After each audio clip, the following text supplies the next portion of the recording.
नमस्कार दोस्तों, राधे राधे, जय श्री कृष्णा, जय सिया राम, जय माता दी। राम राम साहब, कैसे हैं आप सब? उम्मीद है स्वस्थ होंगे, मस्त होंगे। दोस्तों, आप देख रहे हैं एग्जाम पार अब की बार यूट्यूब चैनल और मैं हूं विनोद फौजदार, आपका स्वागत करता हूं इस चैनल पर। दोस्तों, हम इस समय पर पढ़ रहे हैं राजस्थान कोऑपरेटिव सोसाइटी एग्जाम 2021 के मॉडल पेपर। अब तक हम 3 मॉडल पेपर कर चुके हैं। अगर आपने नहीं देखे तो हमारी प्लेलिस्ट के अंदर जाके आप देख लीजिए। एक और निवेदन, अभी तक आपने हमारा अगर चैनल सब्सक्राइब नहीं किया है तो हमारे चैनल को वीडियो के नीचे दिए हुए लाल बटन पर क्लिक करके सब्सक्राइब भी कर लें और पसंद आए तो वीडियोस को लाइक भी करें। दोस्तों, इस वीडियो का जो पीडीएफ है, इस वीडियो का पीडीएफ भी आपको कल सुबह मिल जाएगा। कल सुबह 7 बजे से पहले पहले आपको पीडीएफ मिल जाएगा।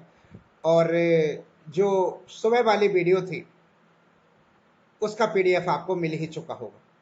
पहले तीनों मॉडल पेपर्स के पीडीएफ आपको मिल चुके होंगे। अगर आपको पीडीएफ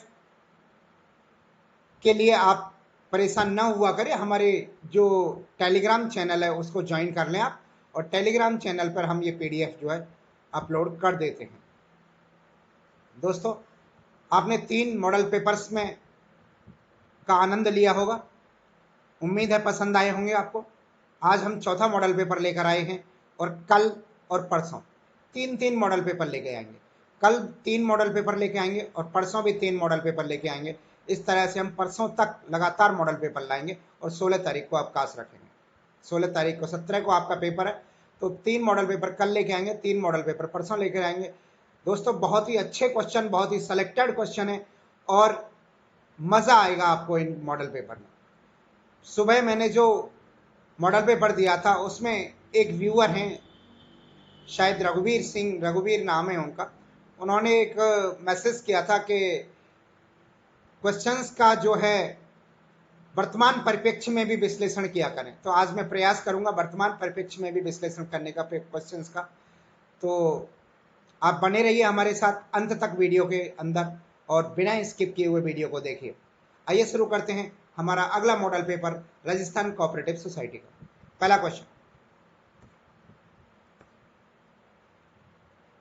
क्वेश्चन है, राजस्थान सहकारी सोसाइटी अधिनियम 2001 के पूर्ववर्ती कौन सा अधिनियम था? तो दोस्तों, 2001 अधिनियम से पहले अधिनियम 1965 था, जो 2001 से पहले था। और 1965 से भी पहले जो अधिनियम था वो 1953 था, राजस्थान सहकारी सोसाइटी का जो अधिनियम था। तो इसका सही उत्तर हो जाएगा 1 नंबर। और जो 1953 था वो पहला अधिनियम था। अगर पहला अधिनियम आपसे पूछ लिया जाए कि राजस्थान कोऑपरेटिव सोसाइटी का पहला अधिनियम कब बना था, तो आज़ादी के बाद 1953 में बना था। दूसरा क्वेश्चन, राज्य में शीर्ष सहकारी सोसाइटी कहाँ है? तो दोस्तों, राज्य में जो शीर्ष सहकारी सोसाइटी है, जिसे एपेक्स बैंक के नाम से जाना जाता है, उस शीर्ष सोसाइटी का जो मुख्यालय है वो जयपुर के अंदर है। इसका सही उत्तर हो जाएगा जयपुर। अगला प्रश्न,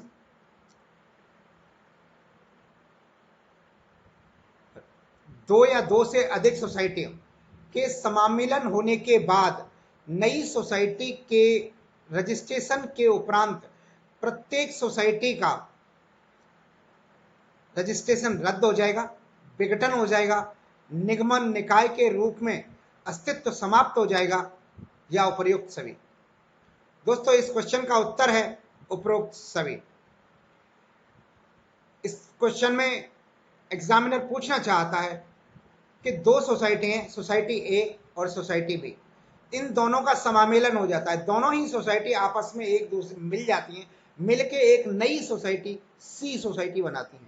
तो एग्जामिनर का कहना है कि सोसाइटी ए और सोसाइटी बी ने मिलकर सोसाइटी सी का निर्माण कर लिया।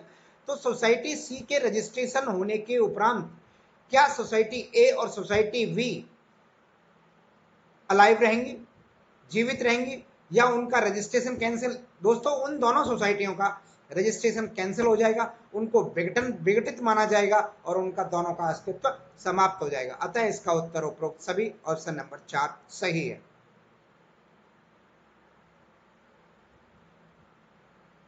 अगला क्वेश्चन,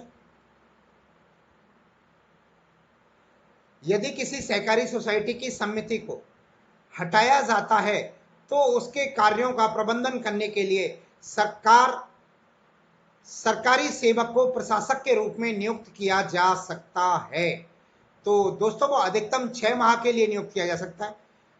अगर किसी सोसाइटी के अंदर से समिति को हटा दिया गया है, समिति को बर्खास्त कर दिया गया है, सहकारी सोसाइटी की समिति जो कि चुनावों के द्वारा चुनी जाती है, उसको अगर हटा दिया गया है, बर्खास्त कर दिया गया है, तो उसके सोसाइटी के कार्यों का प्रबंधन करने के लिए एक सरकारी अधिकारी को प्रशासक के तौर पर नियुक्त किया जाता है, जो कि अधिकतम 6 माह के अंदर रह सकता है। 6 माह के अंदर हमें सहकारी समिति का दोबारा चुनाव करा के समिति को गठन करना होता है। अगला क्वेश्चन 5 नंबर का, केंद्रीय सोसाइटी का समापन की दशा में उसके कोष में जमा धन कहां जमा कराया जाएगा? तो दोस्तों केंद्रीय सोसाइटी के जो अगर समाप्त हो जाती है, कोई केंद्रीय सोसाइटी किसी भी स्थिति में अगर बंद हो जाती है, समापन हो जाता है उसका, तो समापन होने के केस में उसके अंदर जो उसके पास जो धन है उसको सरकार के खाते में जमा कराया जा सकता है, मुख्यमंत्री राज्य भागीदारी निधि में जमा कराया जा सकता है, या समनुषंगी राज्य भागीदारी निधि में जमा कराया जा सकता है, या उपरोक्त सभी में जमा कराया जा सकता है। तो दोस्तों उसको उस धन को जो उस सहकारी बंद होने वाली सहकारी सोसाइटी के पास धन कोई है तो उसको इन सभी के अंदर जमा कराया जा सकता है। अगला प्रश्न क्वेश्चन नंबर 6 कहता है कि धारा 57 के तहत यदि किसी सोसाइटी में अधिकारी के खिलाफ जांच की जाती है तो वह जांच उस व्यक्ति के द्वारा नहीं की जाएगी जिससे उसी मामले में पूर्व कोई सी रिपोर्ट प्रस्तुत की है।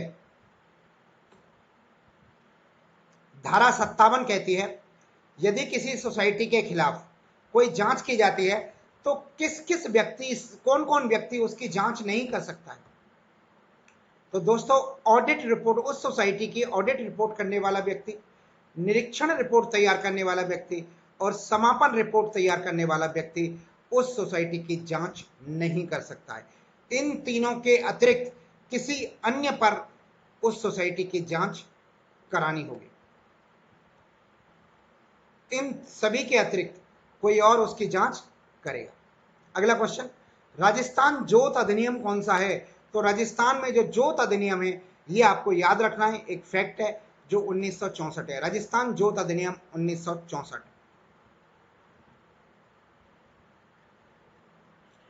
अगला प्रश्न, अधिकरणों की प्रदत्त शक्तियों का प्रयोग करने के लिए राज्य सरकार इन समितियों के अध्यक्ष सहित कुल कितने पदस्थों की नियुक्ति करती है? तो दोस्तों राज्य सरकार जो है अधिकतम किसी भी सहकारी सोसाइटी में या किसी भी सोसाइटी में जो है अधिकतम 3 सदस्यों की नियुक्ति कर सकती है। अधिकतम 3 सदस्यों की नियुक्ति कर सकती है राज्य सरकार जो है, जिसमें 3 सदस्यों में अध्यक्ष भी हो सकता है। अगला प्रश्न 9 नंबर का, कौन सा अधिनियम सहकारी सोसाइटियों पर लागू नहीं होता है? तो दोस्तों सहकारी सोसाइटियों पर कौन सा अधिनियम लागू नहीं होता है? भूमि सुधार अधिनियम 1955, दंड प्रक्रिया अधिनियम 1953 या कंपनी अधिनियम। दोस्तों कंपनी एक्ट लागू नहीं होता। कंपनी एक्ट से कोई मतलब नहीं है सोसाइटियों को, कंपनी एक अलग चीज होती है और सिविल प्रक्रिया दंड संहिता ये सब लागू होते हैं, केवल कंपनी एक्ट लागू नहीं होता है। अगला क्वेश्चन 10वां क्वेश्चन, सहकारी शब्द का अर्थ क्या होता है? तो दोस्तों सहकारी शब्द का अर्थ होता है मिलकर कार्य करने से, या सभी साथ साथ से है सहकारी शब्द का अर्थ? किस चीज से है? एक और दो दोनों से या कोई नहीं? तो दोस्तों ये दोनों ही सहकारी के अर्थ हैं, मिलकर कार्य करना और सभी साथ साथ। इसका मतलब उत्तर हो जाएगा ऑप्शन नंबर 1 और 2। तो ये 10 क्वेश्चन थे हमारे एक्ट 2001 से संबंधित। अब रूल 2003 से संबंधित क्वेश्चन हैं कुछ, आइए उनको पढ़ते हैं। कमजोर वर्ग कौन सा है? कमजोर वर्ग में कौन शामिल नहीं है? तो दोस्तों कमजोर वर्ग में भूमिहीन कृषक शामिल नहीं होते हैं, 1 एकड़ तक की भूमि वाले कृषक भी शामिल नहीं होते हैं, लघु शिल्प में लगे ग्रामीण शिल्पी भी शामिल नहीं होते हैं, मकान चिनाई में लगे कारीगर भी शामिल नहीं होते हैं, ऐसे व्यक्ति भी शामिल नहीं होते हैं जिनकी वार्षिक आय 11,000 रुपए से कम हो। तो इसका सही उत्तर हो जाएगा धनाढ्य लोग कमजोर कैसे हो सकते हैं। इसमें तो ऑप्शन उत्तर स्पष्ट दिख रहा है। अगला प्रश्न,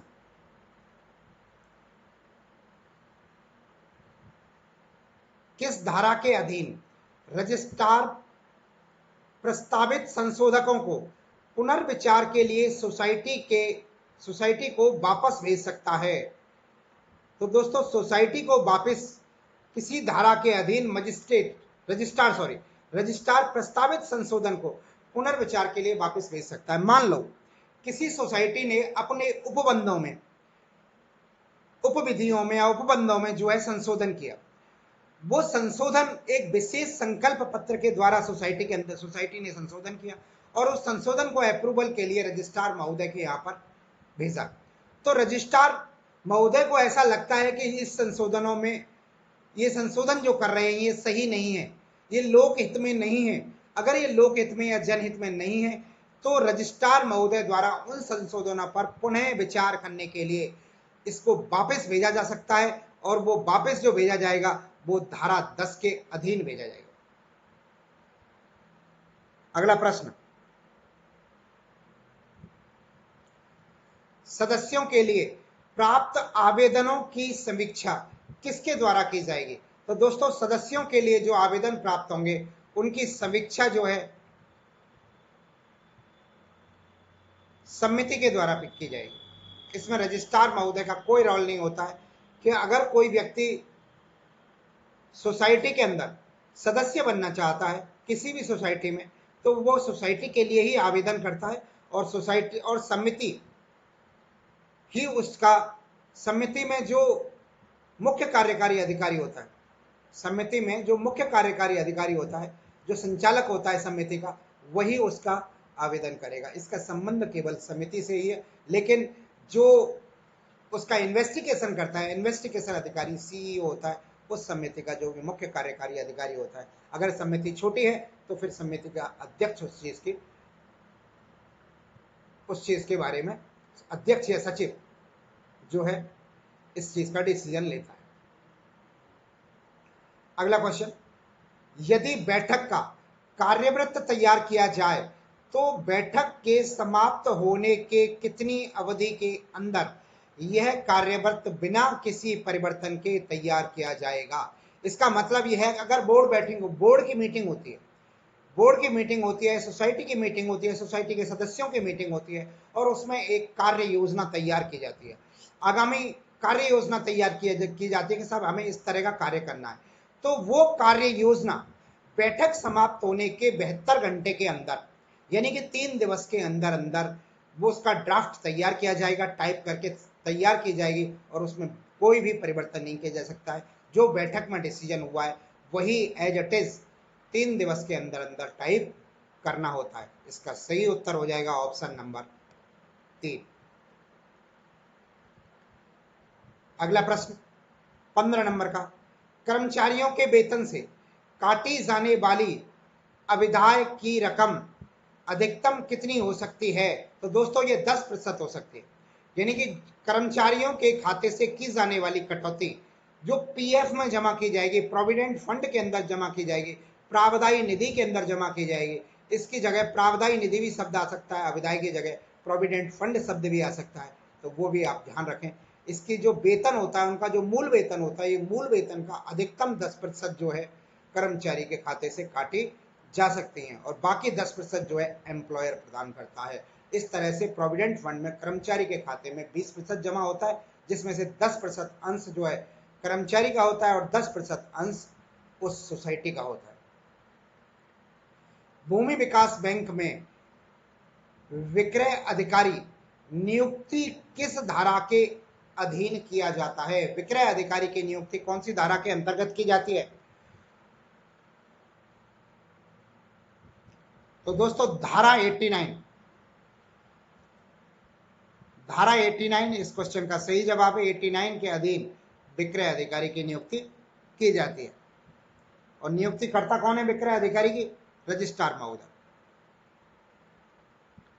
अगला क्वेश्चन, समापक की नियुक्ति रजिस्ट्रार के द्वारा किसमें अधिसूचित की जाएगी? अगर कोई समापक है, किसी सोसाइटी, कोई सोसाइटी जो है समापन की ओर है, किसी सोसाइटी का समापन हो रहा है, तो उसके लिए एक समापक नाम का अधिकारी नियुक्त किया जाता है, जिसकी नियुक्ति की सूचना राजपत्र के अंदर रजिस्ट्रार महोदय के द्वारा प्रकाशित किया जाता है। उसकी सूचना जो है राजपत्र के जरिए प्रकाशित की जाती है। राजपत्र में गजट नोटिफिकेशन जिसे कहते हैं, उसके अंदर दी जाती है। अगला प्रश्न,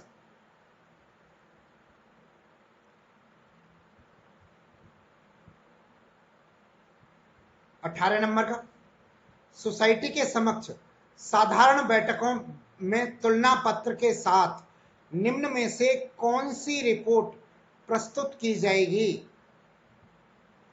तुलना पत्र के साथ, तुलना पत्र कहते हैं बैलेंस शीट, बैलेंस शीट के साथ साथ और कौन सी रिपोर्ट जो है साधारण बैठक के अंदर प्रस्तुत की जाती है? तो दोस्तों सोसाइटी के कार्यकलाप की स्थिति, सोसाइटी ने क्या काम किया, क्या काम करना है सोसाइटी को, वो कार्यकलाप की स्थिति। इसके अलावा व्यक्ति क्रमी की सूची, सोसाइटी के व्यक्तियों की सूची, और वेतनिक और अवेतनिक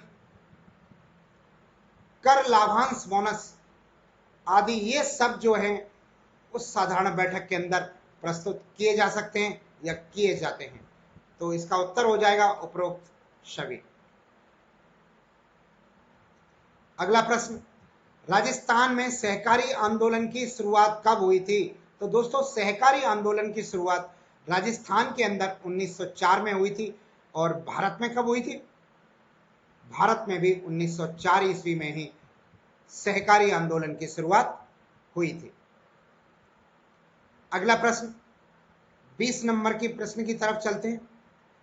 तो 20 नंबर का प्रश्न है, सन 1915 में देशी रियासतों में सर्वप्रथम किस रियासत ने सहकारी कानून बनाया था? तो दोस्तों सहकारी कानून बनाने वाली जो देशी रियासत थी, सबसे पहले जिस रियासत ने कानून बनाया था वो रियासत थी भरतपुर रियासत। भरतपुर रियासत ने सहकारी सोसाइटियों के लिए सबसे पहले कानून बनाया था और भरतपुर रियासत के अंदर ही सबसे पहले कृषि बैंकों की, सहकारी कृषि बैंकों की स्थापना हुई थी डीग और भरतपुर में। सबसे पहले डीग, देन बाई भरतपुर में। अगला क्वेश्चन, तो दोस्तों अगले क्वेश्चन हमारे जीके से संबंधित आ रहे हैं। जीके के क्वेश्चंस का दोस्तों इसमें उत्तर नहीं दिया हुआ है, आप उत्तर जो है हमारी वीडियोस के अंदर देखें ध्यान से, आपको जो पीडीएफ मिलेगी उस पीडीएफ में जो है इसके उत्तर नहीं लगे हुए, तो उत्तर का मिलान आप वीडियो के अंदर से कर लें। देखिए बहुत मजेदार क्वेश्चन है, बहुत बढ़िया क्वेश्चन है, मजा आएगा आपको क्वेश्चंस पढ़ के। आप वीडियो में हमारे साथ अंत तक बने रहें।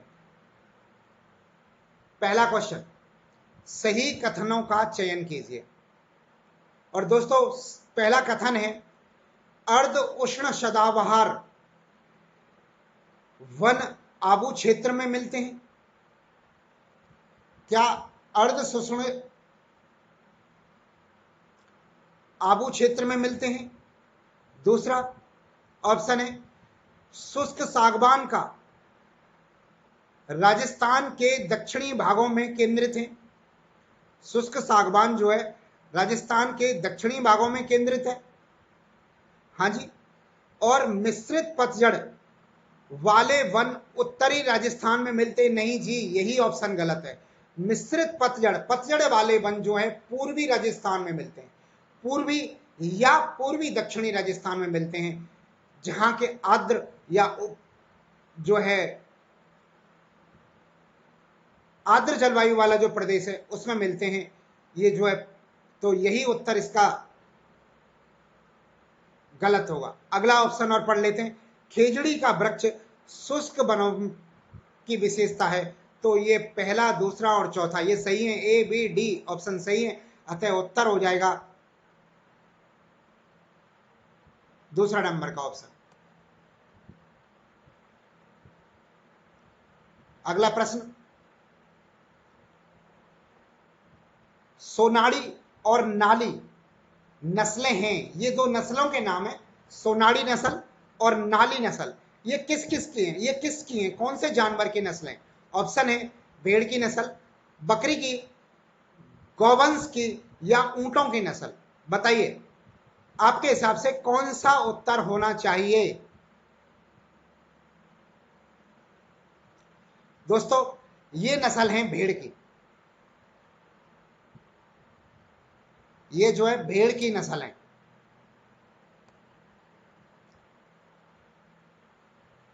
तीसरा क्वेश्चन सुमेलित कीजिए। तो एक तरफ दे रखे हैं अभ्यारण्य और दूसरी तरफ अभ्यारण्य में पाए जाने वाले प्रमुख जीव। तो दोस्तों पहला है ताल छापर अभ्यारण्य। ताल छापर अभ्यारण्य जो है चूरू के अंदर है और ये कृष्ण मृग यानी काले हिरण के लिए फेमस है, इसका ऑप्शन हो जाएगा ये। राष्ट्रीय चंबल अभ्यारण्य, ये कोटा से लेके धौलपुर जिले तक चंबल के सहारे सहारे, चंबल नदी के किनारे किनारे जो है स्थित है राष्ट्रीय चंबल अभ्यारण्य जो है, और इसके अंदर मगरमच्छ या घड़ियाल नाम के जीव पाए जाते हैं। अगला सरिस्का जीव अभ्यारण्य, ये एक टाइगर प्रोजेक्ट का हिस्सा है, तो इसके अंदर बाघ पाए जाते हैं। और केवला देव पक्षी उद्यान, ये जो है साइबेरियन क्रेनों के लिए फेमस है, तो यहाँ पर साइबेरियन क्रेन आते हैं सर्दियों के मौसम में, साइबेरिया से चल के यहाँ पर क्रेन आते हैं, जिनकी वजह से केवला देव राष्ट्रीय उद्यान जो है काफी फेमस है। ये इसके सही विकल्प होंगे। अगला प्रश्न, सन 2016 में प्रकाशित कृषि सांख्यिकी के अनुसार 1956-57 से 2013-14 की समयावधि में राजस्थान राज्य के लिए निम्नलिखित में से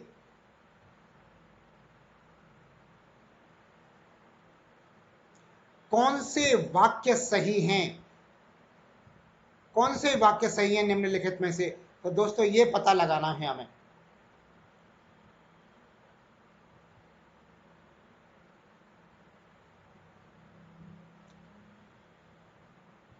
शुद्ध बोया गया क्षेत्र 36.36% से बढ़कर 53.13% हो गया, यही कथन सही है और एकमात्र कथन यही सही है, अतः ऑप्शन ए इसका उत्तर है।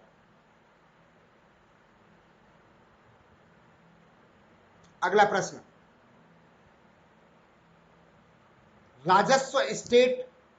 राजस्थान स्टेट केमिकल वर्क्स की 3 इकाइयां कहां लगी हैं? राजस्थान स्टेट वर्क्स की 3 इकाई एक ही जगह पर, 3 इकाई कौन सी जगह लगी हुई हैं? तो ये 3 इकाई ऑप्शन है लूणकरणसर, डीडवाना, सांबर झील और फलौदी। तो दोस्तों इसका सही उत्तर है डीडवाना के अंदर 3 इकाई लगी हैं राजस्थान स्टेट केमिकल्स की, यहां पर केमिकल ग्रेड का पत्थर ज्यादा मिलता है। 2011 में राजस्थान के कौन से जिलों में 50% से अधिक नगरीय जनसंख्या थी? दोस्तों 2011 की जनगणना के अकॉर्डिंग राजस्थान के कौन कौन से जिलों में जो है शहरी जनसंख्या का प्रतिशत अधिक था? शहरी जनसंख्या 50% से ज्यादा थी, जिले की कुल जनसंख्या का 50% अकेले शहर में निवास करती थी। तो दोस्तों ऐसे राजस्थान में दो ही जिले हैं मात्र, और वो हैं कोटा और जयपुर। कोटा सबसे ज्यादा शहरी जनसंख्या वाला जिला कोटा है और दूसरे नंबर पर जयपुर, शहरी जनसंख्या वाला। अगले क्वेश्चन की तरफ चलते हैं। अगला प्रश्न है, राजस्थान में किस स्रोत से सर्वाधिक सिंचाई की जाती है? ऑप्शन है नहरों द्वारा, तालाबों द्वारा, नलकूपों द्वारा या अन्य संसाधनों के द्वारा। तो दोस्तों नहरों द्वारा जो राजस्थान में मुख्यतः सिंचाई की जाती है वो हनुमानगढ़ और गंगानगर जिले में की जाती है। तालाबों द्वारा जो मुख्यतः सिंचाई की जाती है वो भीलवाड़ा जिले में की जाती है, पर दक्षिणी राजस्थान के कई जिलों में तालाबों द्वारा सिंचाई की जाती है। लेकिन जो सर्वाधिक सिंचाई की जाती है वो नलकूपों और कुओं के द्वारा की जाती है। राजस्थान की कुल सिंचित भूमि का लगभग 2/3 हिस्सा, कुल सिंचित भूमि का 2/3 हिस्सा नलकूप और कुओं के द्वारा सिंचित है। सर्वाधिक नलकूपों से सिंचाई भरतपुर जिले में की जाती है अगर पूछे, और सर्वाधिक कुओं से सिंचाई जयपुर जिले में की जाती है। पूर्वी मैदानी क्षेत्र में नलकूप और कुओं से सर्वाधिक सिंचाई की जाती है। अगला क्वेश्चन, निम्नलिखित में से कौन सा कारक राजस्थान में मरुस्थलीकरण के लिए उत्तरदायी है? ऑप्शन है वनों की कटाई, बिल्कुल वनों की कटाई से मरुस्थलीकरण होता है। अति पशुचारण, अति पशुचारण से भी मरुस्थलीकरण को बढ़ावा मिलता है। तीसरा ऑप्शन बूंद बूंद सिंचाई, दोस्तों सिंचाई से मरुस्थलीकरण को कभी बढ़ावा नहीं मिल सकता है, तीसरा ऑप्शन तो सही हो ही नहीं सकता है। और चौथा है मृदा अपरदन। दोस्तों पहला, दूसरा और चौथा तीनों ही फैक्ट इसके सही उत्तर हो सकते हैं मरुस्थलीकरण को बढ़ावा देने के लिए। तो इसका सही उत्तर हो जाएगा ए, बी और डी। देखिए कौन से ऑप्शन में ए, बी और डी जो है, ऑप्शन नंबर 3 में इसका सही उत्तर होगा ऑप्शन नंबर 3। अगला प्रश्न, कौन सा सुमेलित नहीं है? बताइए। एक तरफ फसलों के नाम दिए हुए हैं और एक तरफ किस्म दी हुई है। कपास, कपास की किस्म वीरनार होती है, बिल्कुल होती है। चावल की वही सुगंधा होती है। मक्का की माही कंचन होती है, लेकिन गेहूं की जो है माही धवल नहीं होती है। अतः सुमेलित नहीं में उत्तर हो जाएगा गेहूं। गेहूं की बहुत सारी वैरायटियां होती हैं, सरवती होती है, 1482 होती है, 1300 कल्याण सोना होता है, इस तरह की बहुत सारी वैरायटी होती है, लेकिन जो माही धवल है ऑप्शन गलत है। अगला क्वेश्चन, संशोधित क्षेत्र विकास कार्यक्रम किस वर्ष शुरू हुआ था?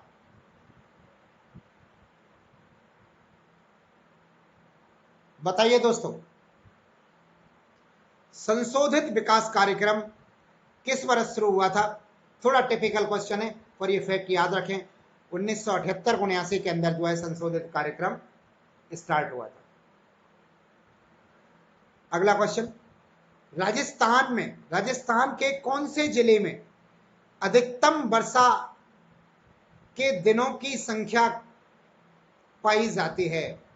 क्वेश्चन एग्जामिनर जानना चाहता है कि राजस्थान के किन किन जिलों में सबसे ज्यादा वर्षाकालीन दिवस होते हैं, यानी कि वर्षा सबसे अधिक दिन होती है। किसी जिले में अगर वर्षा 2 महीने होती है, किसी में 2.5 महीने होती है, किसी में 3 महीने होती है, तो ऐसे कौन से जिले हैं जहां पर वर्षा के दिन सर्वाधिक होते हैं?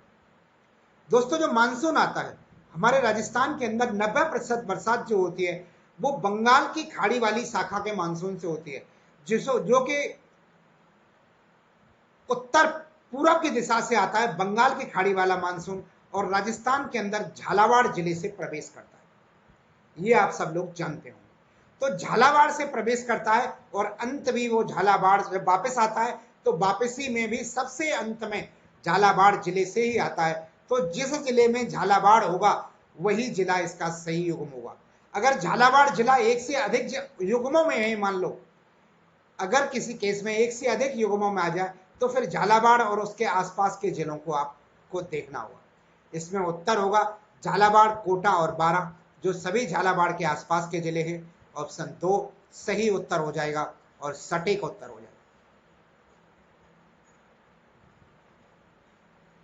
तो 13 नंबर का क्वेश्चन है दोस्तों, निम्न में से कौन सा युग्म गलत है? गलत युग्म हमें छांटना है। पहला ऑप्शन है पेट्रोल और दूसरा दे रखा है उसका खनन क्षेत्र। पेट्रोल, पेट्रोल भाग्य शक्ति, भाग्य शक्ति जो है पेट्रोल से संबंधित है, यहां से पेट्रोल निकाला जाता है। कोयला पलाना से निकाला जाता है। पलाना में जो है लिग्नाइट कोयले की एशिया की सबसे बड़ी खान है, सबसे बड़ा भंडार है, एशिया का सबसे बड़ा कोयला भंडार है लिग्नाइट कोयले का पलाना बीकानेर के अंदर। पेट्रोल घोटारू क्षेत्र से भी निकाली जाती है, घोटारू क्षेत्र से पेट्रोलियम का उत्पादन होता है, जबकि बरसिंहसर से कोयले का उत्पादन नहीं होता है। अतः इसमें गलत युग्म होगा बरसिंहसर।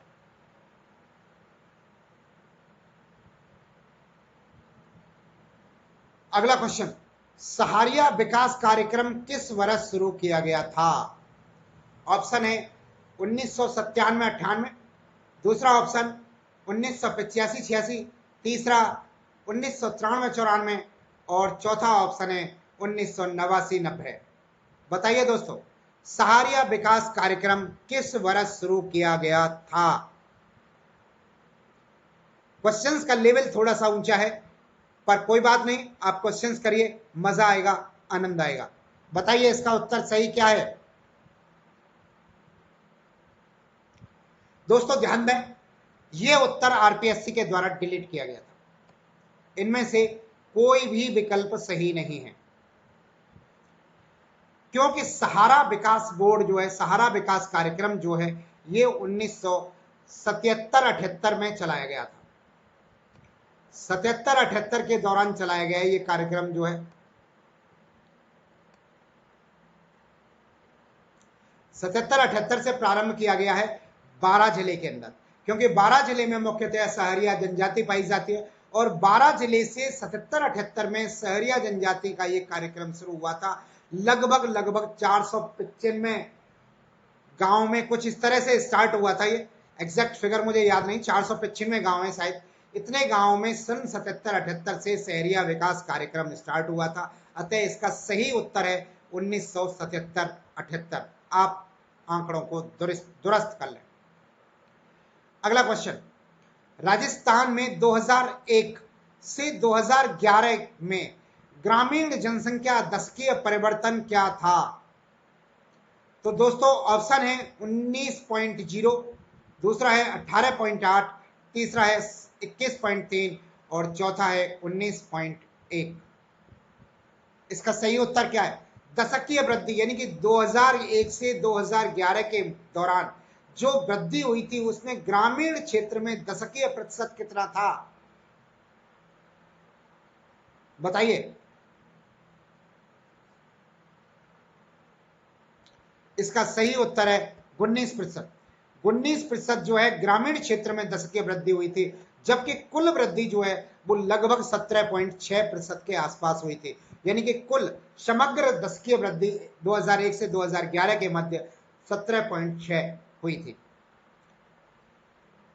अगला क्वेश्चन, त्रिकाल का संबंध है। दोस्तों एक नया नाम है आपके लिए मेरे हिसाब से त्रिकाल। जो लोग जानते हैं वो बहुत बहुत बधाई के पात्र हैं, अगर त्रिकाल जानते हैं तो।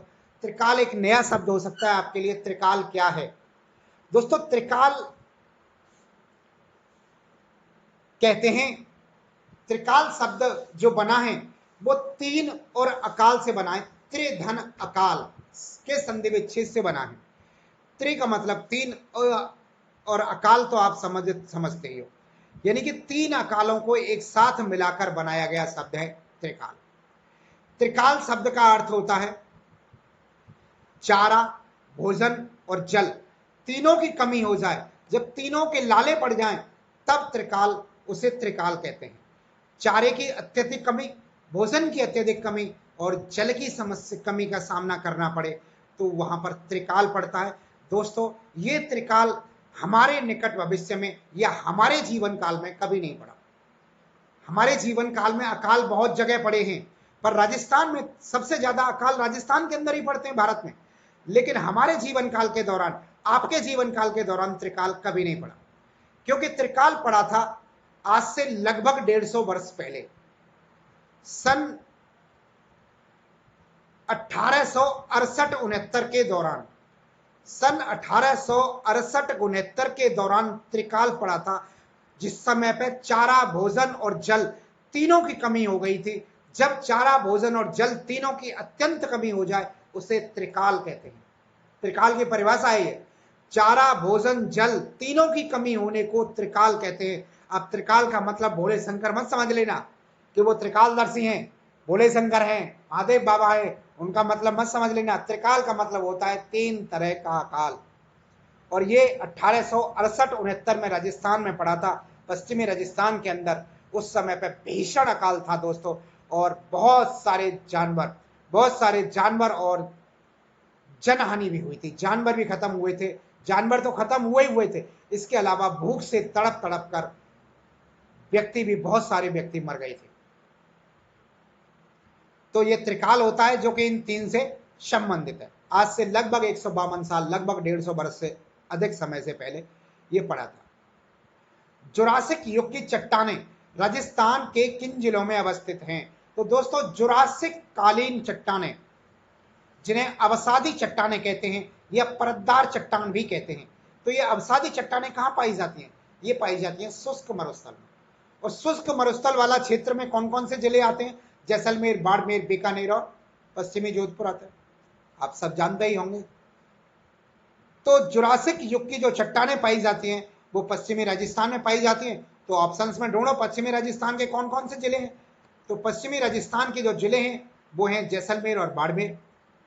उत्तर सही हो जाएगा, जैसलमेर और बाड़मेर। अगला प्रश्न 18 नंबर का, राजस्थान के बंगड़ प्रदेश के जिले कौन कौन से हैं? जिले में कौन सम्मिलित नहीं है बंगड़ प्रदेश में? ऑप्शन है सीकर, झुंझुनू, चूरू और राजसमंद। दोस्तों ये बांगर होगा, बंगड़ नहीं बांगर है ये। बांगर प्रदेश में कौन से जिले सम्मिलित नहीं है? तो बांगर कहते हैं पुरानी जलोढ़ मृदा को। जो पुरानी जलोढ़ मृदा वाला क्षेत्र होता है वो बांगर प्रदेश कहलाता है। और जो पुरानी जलोढ़ मृदा पाई जाती है वो या तो कांतली नदी के क्षेत्र में पाई जाती है, कांतली नदी के बेसिन में पाई जाती है, या फिर लूनी नदी के बेसिन में पाई जाती है। ये 2 नदी बेसिन आप याद रखें, कांतली नदी बेसिन और लूनी नदी बेसिन।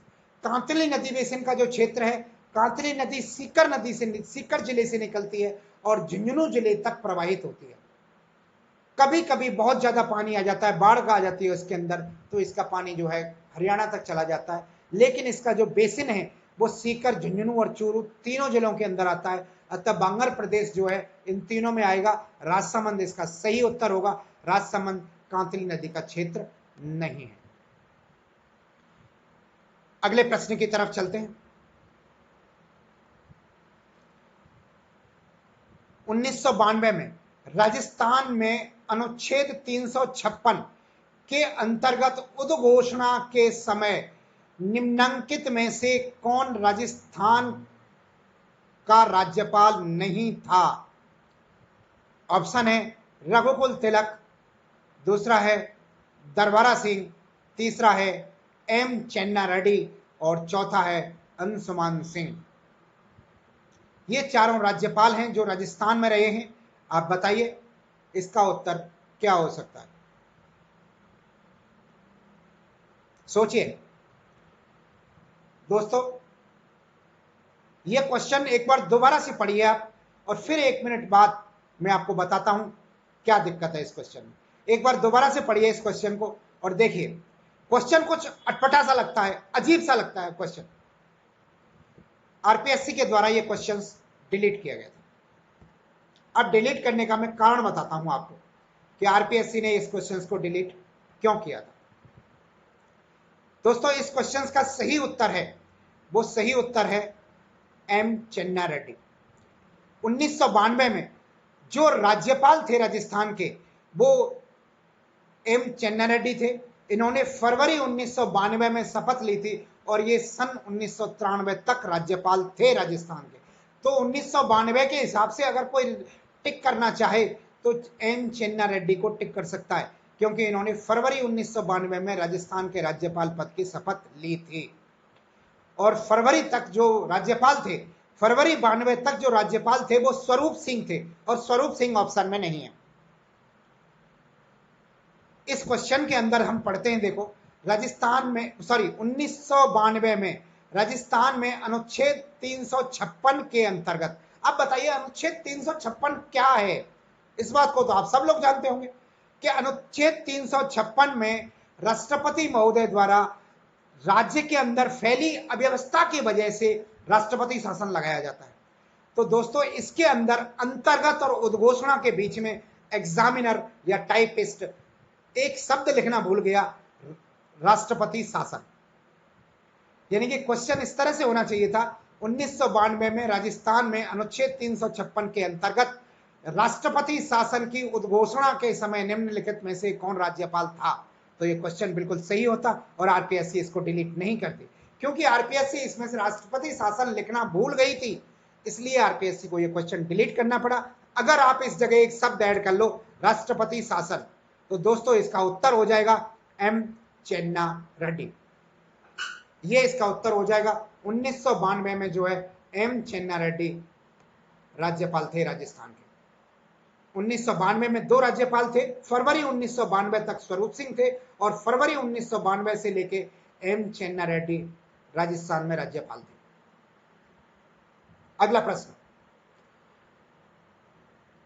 राजस्थान के निम्नांकित राज्यपालों में से कौन लोकसभा का अध्यक्ष भी रहा है? लोकसभा अध्यक्ष की बात कर रहा है, राजस्थान का राज्यपाल भी रहा है और लोकसभा का अध्यक्ष भी रहा है।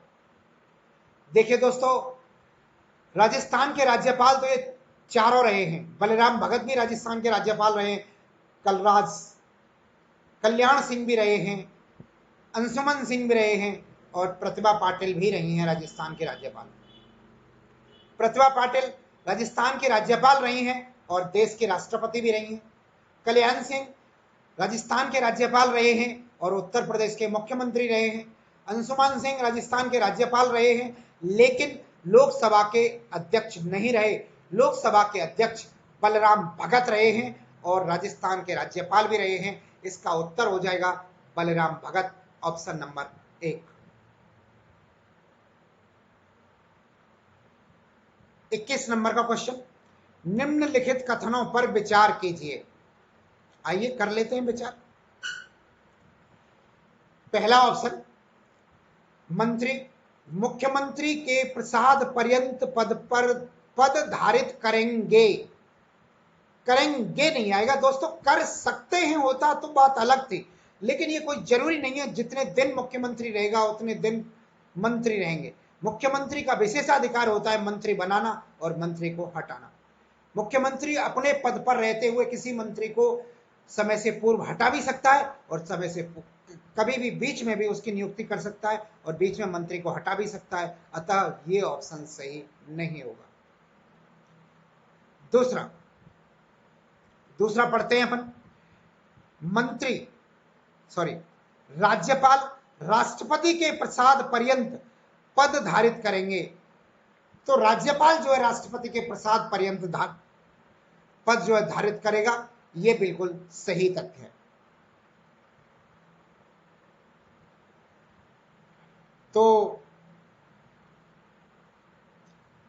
तीसरे की तरफ चलते, मंत्रिपरिषद सामूहिक रूप से विधानसभा के प्रति उत्तरदायी होती है।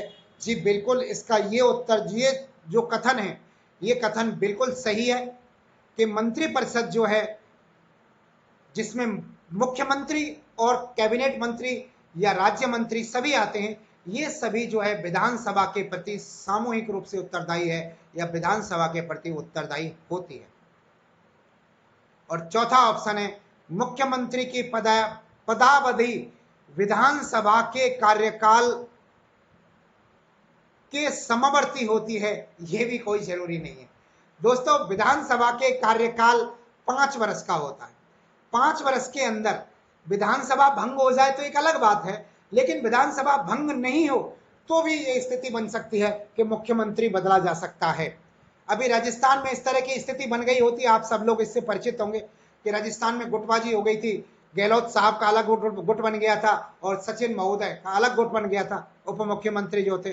तो इस तरह की स्थिति बन सकती है राजस्थान में क्या किसी भी राज्य के अंदर जो है मुख्यमंत्री एक विधानसभा के दौरान 2 मुख्यमंत्री या 2 से अधिक मुख्यमंत्री भी बन सकते हैं, जैसा कि आपने मध्य प्रदेश में वर्तमान में देखा था। पहले कांग्रेस की सरकार थी लेकिन विधानसभा भंग नहीं हुई, फिर भी दूसरी बीजेपी की सरकार आ गई, अब शिवराज जी मामा साहब मुख्यमंत्री। तो इसका दूसरा और जो सॉरी बी और सी इसमें सही कथन है, तो उत्तर हो जाएगा सेकंड नंबर का ऑप्शन। अगले प्रश्न की तरफ चलते हैं। अगला प्रश्न है 22 नंबर का। स्पीकर की अनुपस्थिति में, फिर एक अच्छा क्वेश्चन है, देखिए पढ़िए मजा आएगा। स्पीकर की अनुपस्थिति में विधानमंडल द्वारा पारित किए गए किसी विधेयक को राज्यपाल को भेजे जाने से पूर्व निम्न में से कौन प्रमाणित करेगा? बताइए। ऑप्शन है उपाध्यक्ष, विधानसभा का सचिव, विधानसभा सचिवालय का सचिव, तीसरा ऑप्शन है संसदीय सचिव और चौथा ऑप्शन है मुख्यमंत्री। क्या होगा इसका उत्तर? एक बार क्वेश्चंस दोबारा पढ़िए फिर बताइए इसका उत्तर क्या होगा। दोस्तों विधानसभा में जब अध्यक्ष नहीं होता है तो अध्यक्षता जो करता है, वहां पर जो सभा का संचालन करता है, यानी कि विधानसभा का संचालन अध्यक्ष महोदय करते हैं। अध्यक्ष महोदय की अनुपस्थिति में विधानसभा का संचालन उपाध्यक्ष महोदय करते हैं। विधानसभा का संचालन उपाध्यक्ष महोदय करते हैं, लेकिन अगर कोई विधेयक पास हुआ है तो विधेयक पास होने के बाद अगर अध्यक्ष अनुपस्थित है, यानी कि कह सकते हैं उपाध्यक्ष की उपस्थिति में अगर कोई विधेयक पास हुआ है तो उस विधेयक पर जो हस्ताक्षर करने वाला व्यक्ति होगा वो होगा विधानसभा सचिवालय का सचिव। इसका सही उत्तर होगा ऑप्शन नंबर 2। ध्यान दें क्वेश्चन पर, अच्छा क्वेश्चन है।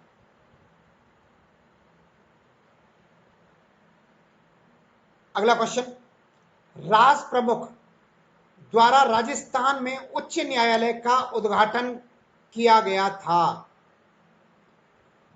राज प्रमुख द्वारा राजस्थान में उच्च न्यायालय का उद्घाटन किया गया था। दोस्तों ये मत सोचना मैं कितने कठिन क्वेश्चन लेके आया हूं। ये क्वेश्चन वो हैं जो आरपीएससी ने पूछे हैं, आरपीएससी द्वारा पूछे गए प्रश्न में लेकर आया हूं। ये प्रश्न सभी परीक्षा में आ चुके हैं, एक भी क्वेश्चन ऐसा नहीं है जो परीक्षाओं में नहीं आया है। कठिन क्वेश्चन जरूर है, थोड़ा सा कठिन इस तरह पेपर एग्जाम का जो है पर है।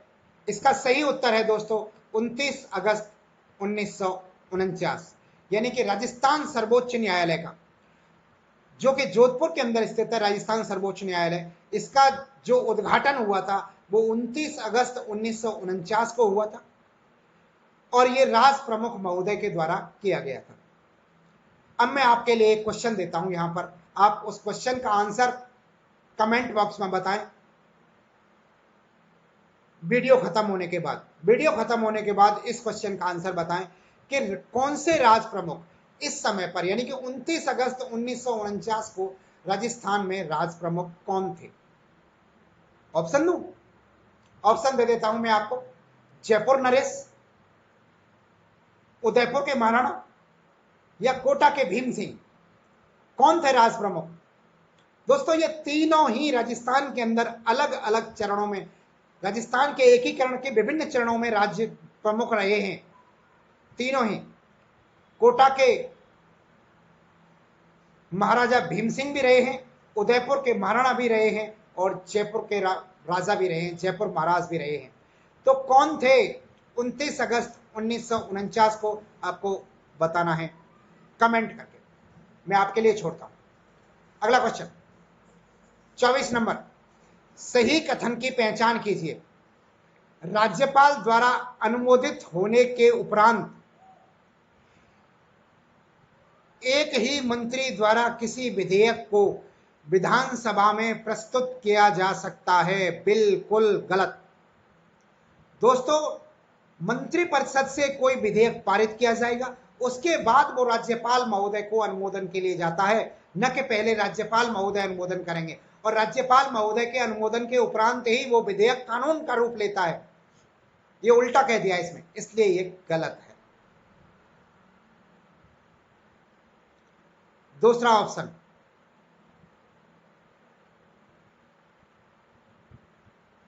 विधानसभा के किसी भी सदस्य द्वारा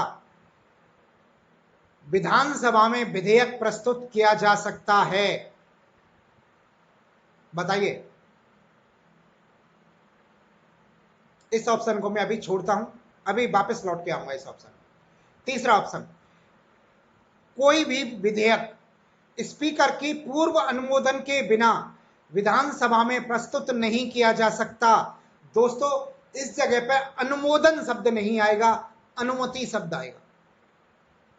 यानी कि विधानसभा अध्यक्ष की अनुमति के बिना कोई विधेयक प्रस्तुत नहीं किया सकता है, जब तक विधानसभा अध्यक्ष जो है अनुमति नहीं दे। तो इस जगह अनुमोदन शब्द नहीं आएगा। विधानसभा महोदय विधानसभा अध्यक्ष किसी भी विधेयक को अनुमोदित नहीं कर सकते हैं। और चौथा ऑप्शन है, राज्य विधानसभा के प्रति राज्यपाल उत्तरदायी नहीं होता है। दोस्तों, राज्यपाल भी उत्तरदायी होता है राज्य विधानसभा के प्रति। मंत्री और मंत्रिपरिषद तो उत्तरदायी होते ही होते हैं, मगर राज्यपाल भी विधानसभा के प्रति उत्तरदायी होता है, क्योंकि उस समय राज्यपाल, आपने देखा होगा जब विधानसभा सत्र स्टार्ट होता है तो पहला संबोधन राज्यपाल महोदय का होता है। उसमें राज्यपाल महोदय कहता है कि मेरी सरकार द्वारा यह निर्णय लिया गया है, चाहे सरकार किसी की भी हो, पर राज्यपाल महोदय कहता है मेरी सरकार द्वारा यह काम किया गया है और यह काम किया जाएगा। तो वो राज्यपाल महोदय विधानसभा के प्रति भी उत्तरदायी होता है, ये कथन भी गलत हो जाएगा। दोस्तों, पहला, तीसरा और चौथा क्वेश्चन कथन तो मैंने आपको गलत साबित करके बता दिया। अब हम दूसरे क्वेश्चन कथन की तरफ वापस चलते हैं। दूसरा कथन है, विधानसभा के किसी भी सदस्य द्वारा विधानसभा में विधेयक प्रस्तुत किया जाता है। दोस्तों, मोस्टली ऐसा होता है कि कोई भी विधेयक अक्सर करके मंत्री प्रस्तुत करते हैं। विधेयक जो है विधानसभा के अंदर मंत्रियों के द्वारा प्रस्तुत किया जाता है, लेकिन विधानसभा में ये विधानसभा के अंदर या फिर लोकसभा के अंदर या हमारी संविधान के अंदर ये प्रस्ताव है कि कोई प्राइवेट विधेयक भी पेश किया जा सकता है, जो किसी भी सदस्य के द्वारा पेश किया जा सकता है। अभी हाल ही में 2-3 दिन पहले तक आपने सुना होगा, अखबारों में पढ़ा होगा कि राज्यसभा के अंदर जनसंख्या नियंत्रण विधेयक पेश किया गया है 3 सदस्यों के द्वारा, जो एक प्राइवेट विधेयक है। वो मंत्री नहीं है, सरकार में शामिल है लेकिन मंत्री नहीं है। वो सिर्फ राज्यसभा सदस्य के तौर पर उन्होंने उस प्रस्ताव को पारित किया है। प्राइवेट विधेयक लेके आए हैं, वो प्राइवेट विधेयक उन्होंने प्रस्तुत किया है राज्यसभा के अंदर हाल ही में 2-3 दिन के अंदर। तो ऐसा मेरे हिसाब से ये क्वेश्चन सही होना चाहिए, लेकिन आरपीएससी ने दोस्तों ये उत्तर जो है सही नहीं माना है और इस क्वेश्चन को भी उन्होंने डिलीट किया है। मेरे विचार से ये ऑप्शन सेकंड नंबर का सही होना चाहिए था, पर आरपीएससी ने इसे सही नहीं माना है। अब आप डिसाइड कर लें क्या मानेंगे। अगला प्रश्न 25 नंबर का, राजस्थान में लोकायुक्त के पद से संबंधित निम्नलिखित कथनों पर विचार कीजिए। तो दोस्तों, लोकायुक्त के पद पर विचार कर लेते हैं। आइए पढ़ लेते हैं क्या लिख रहा है।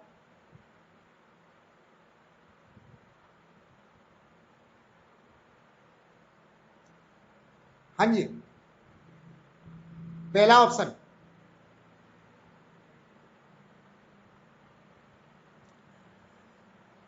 राज्यपाल लोकायुक्त नियुक्त करेंगे, बिल्कुल सही है।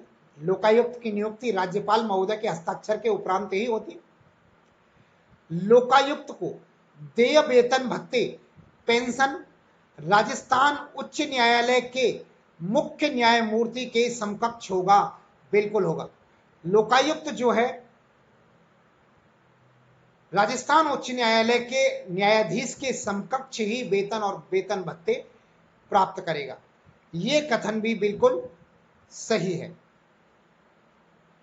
तीसरा कथन, राजस्थान के मुख्यमंत्री के विरुद्ध शिकायतों का अन्वेषण लोकायुक्त नहीं करेगा। लोकायुक्त मुख्यमंत्री के विरुद्ध कोई शिकायत की जांच नहीं करता है। यह कथन भी सही है। तो तीनों ही कथन सही हैं दोस्तों। ऑप्शन नंबर 4 इसका सही उत्तर हो जाएगा, ए, बी और सी।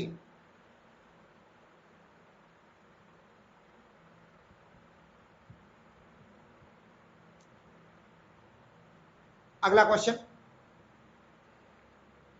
राजस्थान लोक सेवा आयोग के सदस्यों के संबंध में निम्नांकित में से कौन सा कथन सही नहीं है?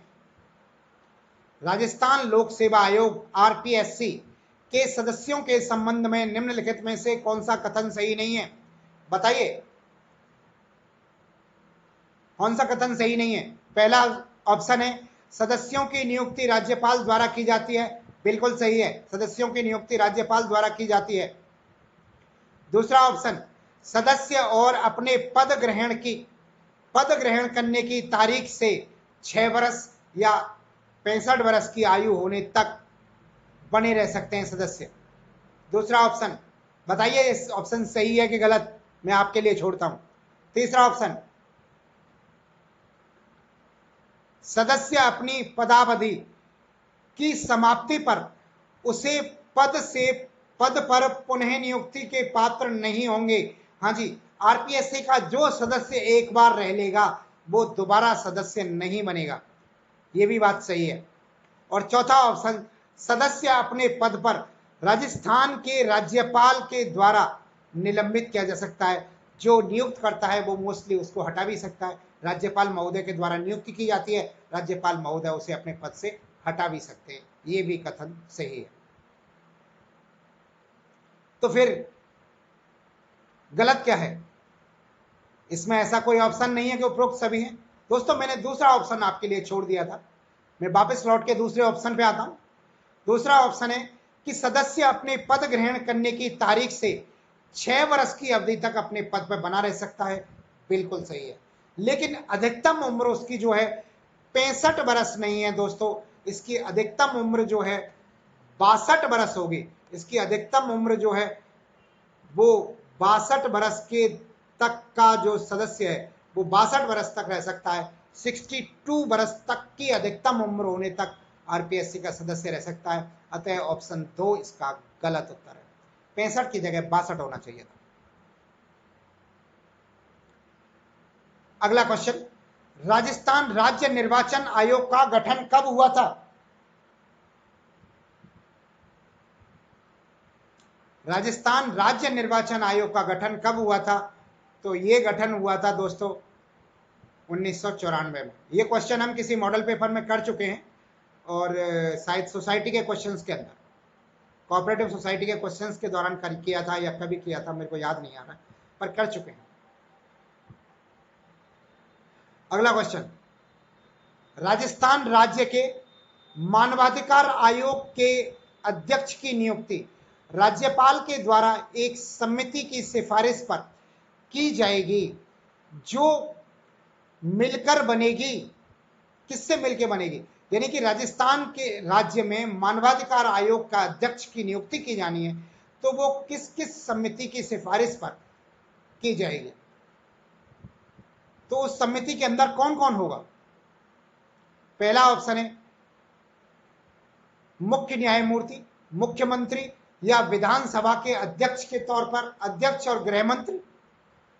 दूसरा, मुख्यमंत्री, विधानसभा अध्यक्ष, गृह मंत्री और विधानसभा का विपक्ष का नेता। यही सही उत्तर है। विपक्ष का नेता भी इसमें शामिल होता है। मुख्यमंत्री, विधानसभा अध्यक्ष, गृह मंत्री और विपक्ष के नेता, तीनों के द्वारा जो है मानवाधिकार आयोग की नियुक्ति की जाती है।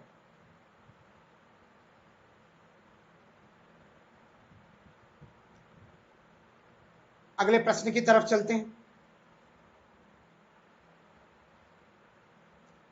29 नंबर का प्रश्न, जिला महिला सहायता समिति की अध्यक्षता कौन करता है? बताइए क्वेश्चन, जिला महिला सहायता समिति की अध्यक्षता कौन करता है? जिला कलेक्टर, जिला प्रमुख, जिला एवं सत्र न्यायाधीश या जिला पुलिस अधीक्षक? तो इसका सही उत्तर है जिला प्रमुख इसकी अध्यक्षता करते हैं। अगला क्वेश्चन, राजस्थान लोक सेवा आयोग आरपीएससी अपना वार्षिक प्रतिवेदन किसे प्रस्तुत करता है? तो दोस्तों आरपीएससी जो है अपना वार्षिक प्रतिवेदन जो है पूरी साल का लेखा जोखा जो है राज्यपाल महोदय को प्रस्तुत करते हैं। तो इसका उत्तर हो जाएगा राज्यपाल। अगला क्वेश्चन, निम्न में से कौन सा कार्य राजस्थान में जिला कलेक्टर से संबंधित नहीं है? बताइए। ऑप्शंस है हमारे, पहला ऑप्शन है स्थानीय स्वशासन के निकायों के चुनाव की अधिसूचना जारी करना, यही गलत है। चुनाव की अधिसूचना राज्य निर्वाचन आयोग द्वारा जारी की जाती है, कलेक्टर महोदय द्वारा नहीं। कलेक्टर महोदय उस निर्वाचन को संपन्न कराने में योगदान देते हैं। दूसरा ऑप्शन, जिले में कानून व्यवस्था बनाए रखना, बिल्कुल जिला कलेक्टर का काम होता है। निगरानी कर जिले के विकास परियोजनाओं की निगरानी करना, यह भी जिला कलेक्टर की जिम्मेदारी है। और जिला प्रशासन एवं राज्य सरकार के बीच में समन्वय बनाना। बाकी तीनों सही है, पहला ऑप्शन जो है इसमें गलत है। अगला क्वेश्चन, निम्न में से कौन सा राज्यपाल का मुख्य कार्यकारी अधिकारी होता है? राज्यपाल का नहीं, सॉरी राजस्थान का, मैं गलत पढ़ गया। निम्न में से कौन सा राजस्थान का मुख्य कार्यकारी अधिकारी होता है? चीफ एग्जीक्यूटिव ऑफिसर कौन होता है? राजस्थान का चीफ एग्जीक्यूटिव ऑफिसर, राजस्थान का सबसे बड़ा ऑफिसर, कहने का मतलब यह है, एक शब्द में कहूं तो राजस्थान का सबसे बड़ा ऑफिसर। ऑप्शन है मुख्य सचिव, प्रमुख शासन सचिव, मुख्यमंत्री या फिर मंत्री मंडल का सचिव, कौन होगा?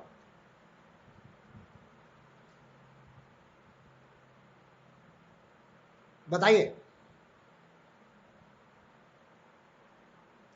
दोस्तों, चीफ एग्जीक्यूटिव ऑफिसर की बात कर रहे हैं हम। राज्य का मुखिया मुख्यमंत्री होता है, कोई डाउट नहीं है, राज्य का मुखिया। लेकिन चीफ एग्जीक्यूटिव ऑफिसर की बात करें तो मुख्य सचिव होता है, जिसे चीफ सेक्रेटरी होते हैं, जो कि आईएएसओ के भी तबादले करता है। आईएएसओ की भी नियुक्ति कहां होनी है, इस बात का फैसला करता है। और सरकार के किसी भी डिसीजन पर सचिव के या मुख्य सचिव के ही साइन होते हैं, न कि मुख्यमंत्री के। 25 वर्षों के अंतराल के पश्चात, एक आसान क्वेश्चन है, बताइए 25 वर्षों के अंतराल के पश्चात वर्ष में संभागीय आयुक्त के पद पुनः सृजित किए जाएंगे, नहीं किए गए, सॉरी। 25 वर्षों पश्चात जो है संभागीय आयुक्त के पद सृजित किए गए थे। कब सृजित किए गए थे? सन 1962 में संभागीय व्यवस्था खत्म कर दी थी सुखाड़िया महोदय के द्वारा, मोहनलाल सुखाड़िया के द्वारा संभागीय व्यवस्था जो है खत्म कर दी थी 1962 के अंदर। लेकिन उसके 25 साल बाद, यानी कि 62 और 25 1987 में पुनः संभागीय व्यवस्था चालू करी थी और अजमेर को नया संभाग बनाया था, 6वां संभाग। सामाजिक अंकेक्षण को उद्देश्य जवाबदेही सुनिश्चित करना होता है। सामाजिक अंकेक्षण डिपार्टमेंट, यानी कि सामाजिक अंकेक्षण कहते हैं ऑडिट को, का उद्देश्य जवाबदेही सुनिश्चित करना होता है राज्य सरकार की, संघ सरकार की, स्थानीय स्वशासन की या लोक निगम की। दोस्तों स्थानीय स्वशासन की। ऑप्शन नंबर 3 इसका सही उत्तर हो जाएगा। काफी लंबा समय हो गया डिस्कस करते करते, चलो चलते हैं आगे थोड़ा फास्ट। दोस्तों हमारी मेहनत, अगर आपको लग रहा है कि मैं मेहनत कर रहा हूं, आपको मेहनत पसंद आ रही हो, तो वीडियोस को लाइक अवश्य करें। दोस्तों काफी मेहनत कर रहा हूं, वीडियो को लाइक कर दो यार। और जिन्होंने सब्सक्राइब नहीं किया है वो सब्सक्राइब भी करें, अपने दोस्तों को भी चैनल सब्सक्राइब करने के लिए कहें। अगला क्वेश्चन, राजस्थान में फसली ऋण माफी योजना 2018 के संदर्भ में निम्नांकित में से कौन सा कथन सही है? 2018 में जो फसली ऋण माफी योजना हुई थी, फसली ऋण माफी जो योजना हुई थी, तो दोस्तों वो योजना जो है सभी प्रकार के बैंकों के द्वारा प्रदत्त की गई थी और एक अल्पकालीन फसली ऋण योजना थी, अल्पकालीन फसली ऋण योजना, न कि लघु और सीमांत कृषकों के लिए थी वो। तो इसका उत्तर हो जाएगा, आप ऑप्शंस पढ़ लें, चौथा नंबर का उत्तर। अगला प्रश्न 36 नंबर का, किस समिति की सिफारिश पर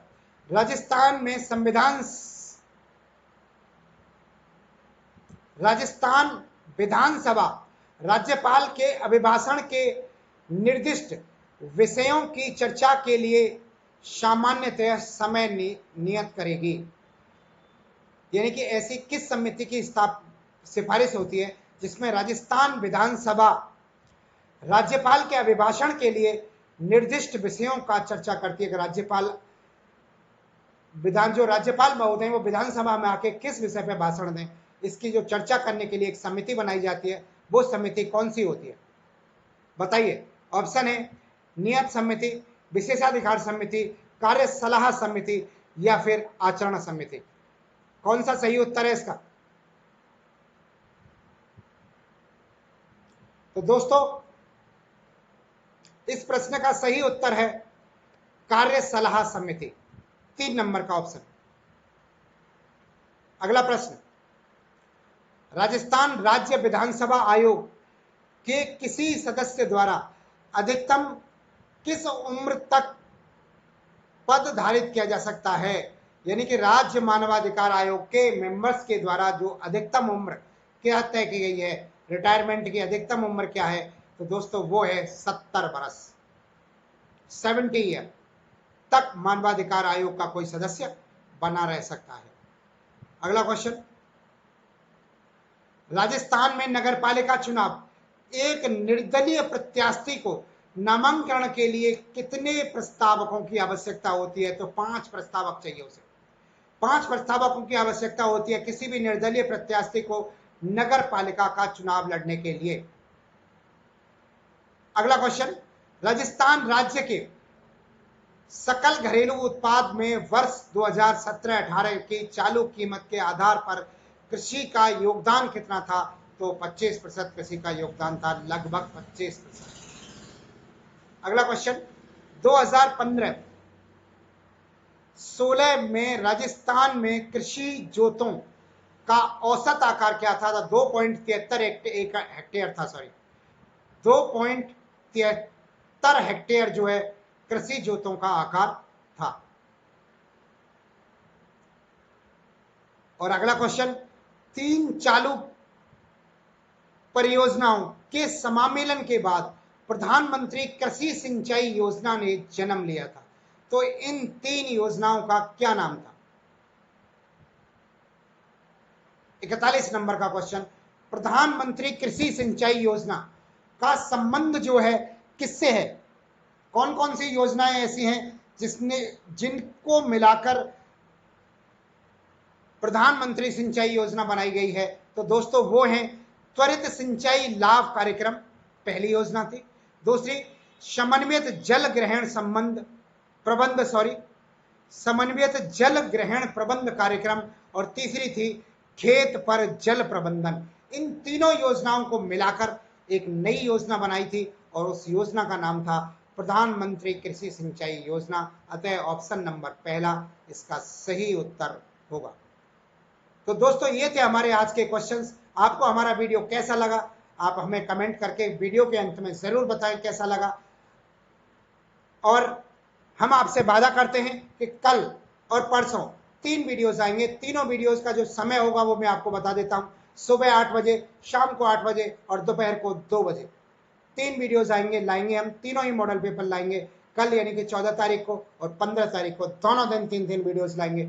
जिन बच्चों ने अभी तक हमारा चैनल सब्सक्राइब नहीं किया है, सब्सक्राइब जरूर कर लीजिए।